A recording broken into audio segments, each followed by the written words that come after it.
Agriculture low income, लोग अक्सर पूछते हैं कि खेती इतनी ज्यादा नॉन प्रोडक्टिव क्यों हो गई है। देखिए, मैं मानता हूं इस देश में जो सबसे बड़ा किसान नेता हुआ है, जो सच में किसान नेता था, वो चौधरी चरण सिंह थे। चौधरी चरण सिंह को हम लोग आज के नेताओं के लिहाज से, मुझे अभी तक याद है, डैडी बताते थे कि साहब वो, मैं उनका सुनने गया था भाषण, तो उन्होंने कहा देखो ये मेरी नीतियां हैं, समझ में आए तो वोट देना वरना मत देना। वो कहते थे कि ऐसे तो बोलते ही किसी को नहीं सीखा। दूसरी बात, वो बहुत पढ़े लिखे आदमी थे और बहुत अच्छा लिखते थे। मैं उनका पढ़ रहा था, उन्होंने एक जगह एक बड़ी कमाल की बात लिखी है, मुझे आश्चर्य है कि अभी तक किसी सरकार ने इसको इम्प्लीमेंट क्यों नहीं किया। वो होता है क्या कि जैसे एक साहब हैं, आपके पास 50 बीघा जमीन है, जमींदार साहब, उनके 5 लड़के हुए, सबके 10-10 बीघा जमीन हो गई, उनके 5-5 लड़के हुए, सबके 2-2 बीघा जमीन हो गई।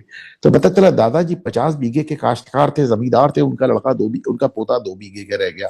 पॉपुलेशन के साथ बढ़ जाता है। चौधरी चरण सिंह का कहना था कि 2.5 एकड़ से नीचे जमीन का सब डिवीजन नहीं होना चाहिए। 2.5 एकड़, अगर मुझे ठीक समझ में याद है, तो करीब करीब 5 बीघा, यानी इससे नीचे जमीन बटनी ही नहीं चाहिए, क्योंकि इससे नीचे जब जमीन जब बटती है तो अनप्रोडक्टिव हो जाती है, यानी कि उसमें लागत ज्यादा होती, उत्पाद कम होता है, तो अनप्रोडक्टिव हो जाती है। और उनका कहना था कि किसी भी हालत में जमीन का सब डिवीजन 2.5 एकड़ से नीचे नहीं किया जाना चाहिए। वो चौधरी जी का बहुत अच्छा उपाय